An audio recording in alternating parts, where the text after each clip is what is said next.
metal, lancés au Danemark via la Californie, ont vendu cette année plus de disques que Bruce Springsteen ou Michael Jackson. Voici Metallica, dinosaure du hard et grand businessman.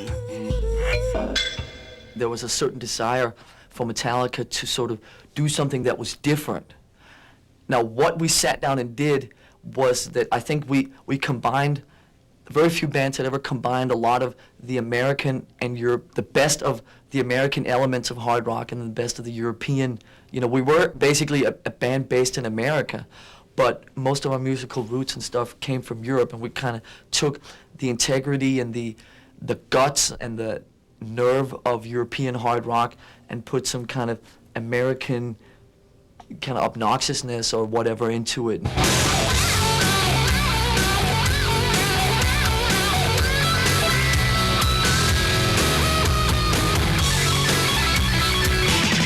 Metallica has always had a need to try different things, and we just couldn't continue writing these 10-minute songs and being as progressive as we were in the last two albums, Master of Puppets and Injustice Fault, because it was just becoming too easy and it was becoming boring.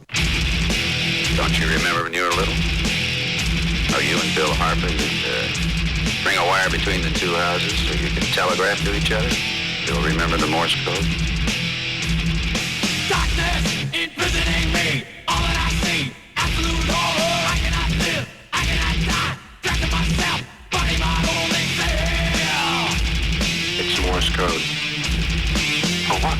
Thrash music is a category that the media, I think probably in England, probably around like 84, 85, sort of made up of defining a very extreme form of hard rock or metal that was playing very, very fast, and in most cases a singer that was singing very, very in a very, very low octave voice, kind of growling and stuff like that, and just a lot of energy and a lot of you know.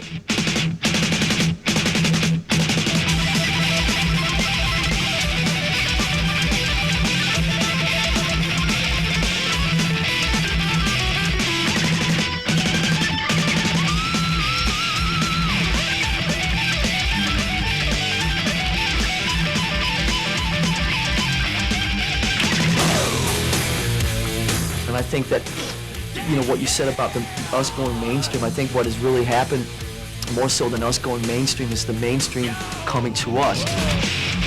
Europeans, I think if you look at, you know, the European classic hard rock bands of the 70s, like Thin Lizzy and Queen and Deep Purple and Led Zeppelin and so on, just had a lot of their stuff was just really rooted in like a lot of blues stuff, and people like, you know, Clapton and stuff, that just had a feel for doing certain things that was not about speed and not about showing off, you know what I mean? And then Eddie Van Halen came along in 1978 and did something that nobody else had ever done.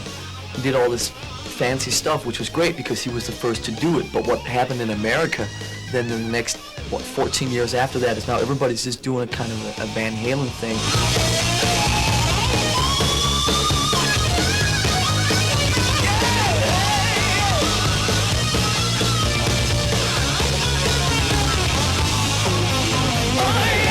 You know, the music that I listen to, like old blues music and R&B and Motown music and reggae and things like that, that I really like, with all the bass is always very prominent and dominant, right?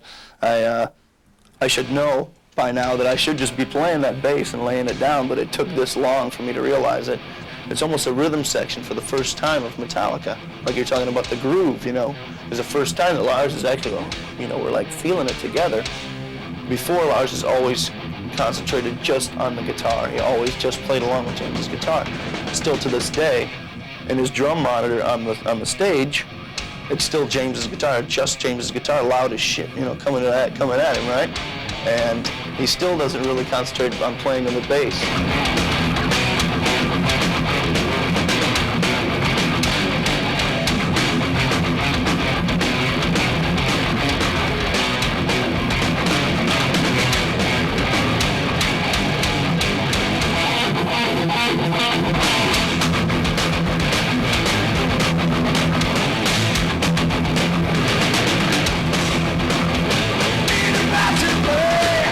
Rumbling away.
Ça vous dirait un dessin animé de Max Fleischer, le père de Félix le chat et de Betty